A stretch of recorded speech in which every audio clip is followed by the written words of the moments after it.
an uncomfortable ideal. The people were attractive, articulate, the most volatile of a highly volatile race, forever experimenting with ideas, forever coming up with some new political theory that would make an earthly paradise and turning everything upside down to accommodate it. The wealth was symbolized by the florin, the tiny coin of purest gold that was virtually an international currency, so absolute was the faith that all Europe held in the integrity of Florentine merchants. Increasingly, the Florentines were using money to make money, acting as bankers to the world. Little enough of the new wealth came from the Florentine Empire. In theory, some 300,000 Tuscans acknowledged Florentine hegemony. In practice, the resentfully subject cities of Pisa, Arezzo, Prato, and others cost far more to police than they yielded in tribute.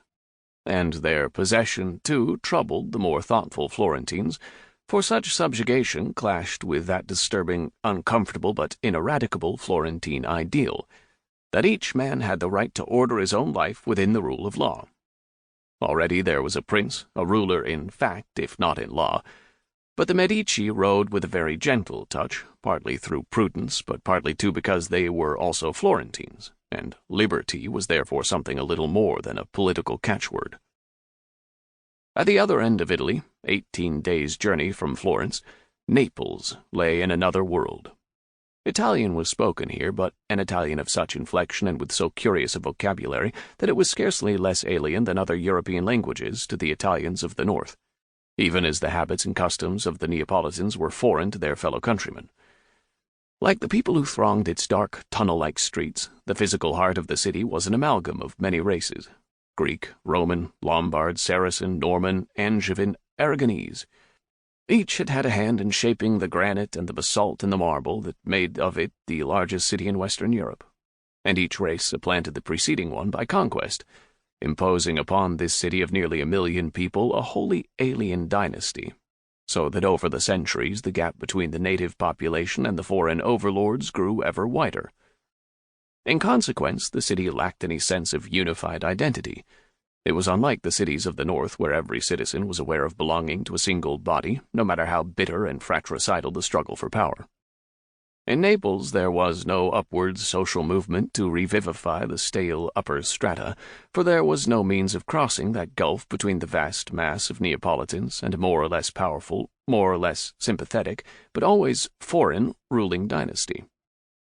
An archaic feudalism still flourished, for in this wild southern part of Italy there were no great cities to challenge the king of Naples.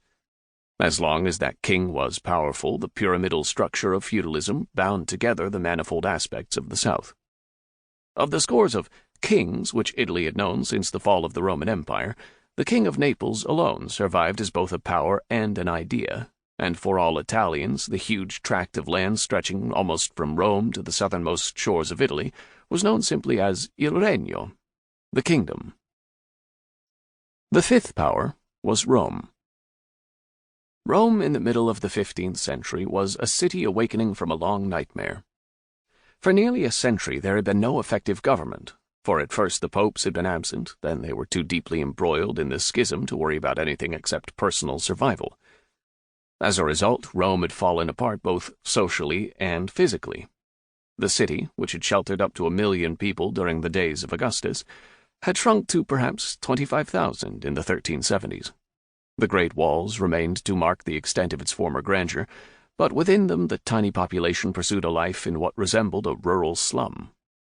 Cattle grazed in the once sacred forum, and wandered at will down the triumphal avenues. Pigs rooted for sustenance where they would. The beautiful gardens became small, inefficient farms, while street after street of empty houses decayed, forming breeding grounds for plague or lairs for bandits. Construction ceased, except for the constant patching up of private forts. During the preceding century, violence had become a casual, accepted fact of everyday life. The macabre brotherhood of prayer and death made its pious rounds at dawn to collect the bodies of men slain in the streets at night. On the political level, too, there was violence. Each great Roman family, headed by a baron, battled for dominance in the leaderless city, and the only check upon the power of a baron was the envy and hatred of his equals. The Roman barons were a species of living fossil, for elsewhere in Italy they had been rendered extinct in all but name. In the flourishing